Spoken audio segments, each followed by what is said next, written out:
Bu ham bolasini boqsin, o yog'ini boqsin, yurib ketsin.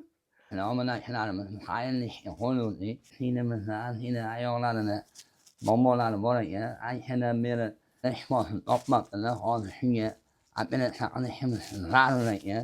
Oyoqqa urib ketish uchun. Assalomu alaykum. Men Ne'matullayev Dilafruz 1992 yil tug'ilganman. Bundan 5 yil oldin avtohalokatga uchrab, oyoqlarim yurolmay qolgan. Hozirda birinchi guruh Shunaqa yordamga muhtoj kishilarimiz bo'lsa, zinhor va zinhor qarovsiz qo'ymasligimiz kerak. doktorga, professorga uchrashganmiz. Bu hammamizning vazifamiz. Ana shunda axloqimiz namoyon Mana bo'ladi. dinimiz shartnomalari har bitta ayoqlari 53 milliondan hisoblangan. Vrachimiz har bittasi 53 milliondan bo'lganda 106 million pul bo'ladi. Muruvvatparvar insonlar, mehribon xalqimiz, qizim oyoqqa turib ketishiga sababchi bo'linglar, iltimos. Yordam beringlar. Bu ham bolasini boqsin, o yog'ini boqsin, yurib ketsin.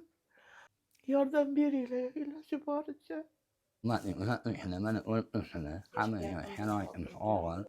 Hamamizni oyoqqa turib ketish xohlaymiz. Hech bo'lmasa ertalarimiz 10 ming so'mdan ajab qo'ysalar ham sababchi bo'lasizlar. Xudo xohlasa inshaalloh bolalariga bosh bo'lib yurib ketishni xohlaymiz.